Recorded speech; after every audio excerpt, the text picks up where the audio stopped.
Take a look who's coming around the track. Make way for James, hooray for James. Shiny, shiny paint with jet black snack. Make way for James, hooray for James. He's the really splendid engine. Shiny, shiny engine. He's the really splendid engine. That's our James. That's James. Trevor the traction engine was enjoying his work in the vicarage orchard. Birds were singing and apples were ripening on the trees. It was a lovely day. "Hello, Trevor," said James. "You look as bright and cheerful as my red paint." "Oh, I am," replied Trevor. "What's that noise?" "It's the bees," laughed Trevor. "They're all in these boxy things called beehives. I'm taking them to the station. The vicar says his bees make good honey, and he's giving some of them to his friends." Just then, Boco, the diesel engine, hummed in. "Take care, you two. Don't make the bees angry. They might sting you." James didn't like being told what to do by a diesel, and he buzzed away.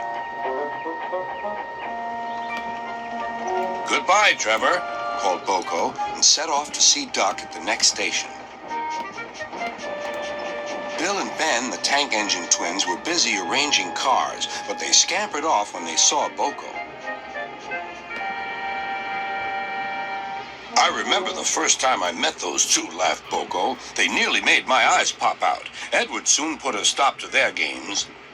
"Edward is the only one who can keep Bill and Ben in order," chuckled Duck. "I sometimes call them the bees." "A good name," replied Boco. "They're terrors when they start buzzing around." James bustled in. "What's that, Duck? Are you afraid of bees? They're only insects after all, so don't let that buzzbox diesel tell you different." "His name is Boco, and he didn't.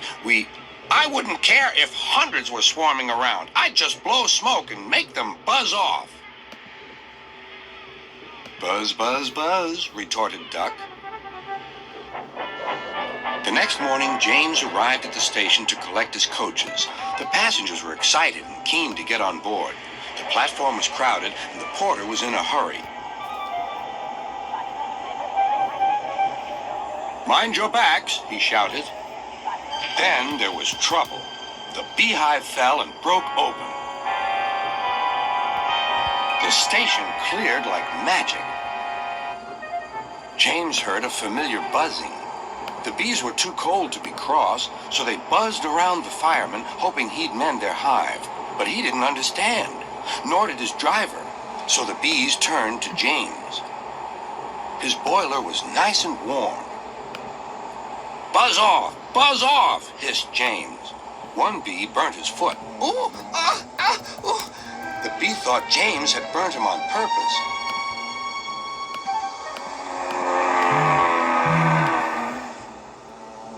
So it stung James right back on the nose.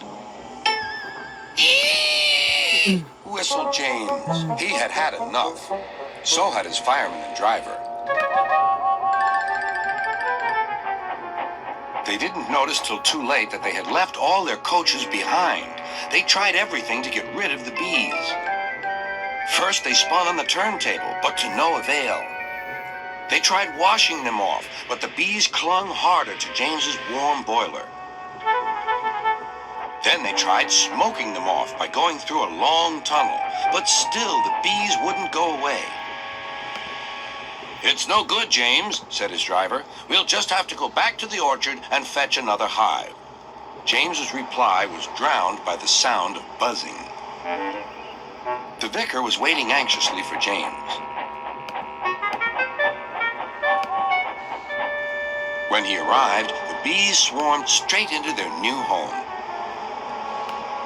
"Come on, James," said his driver. "What you need now is a good hose down."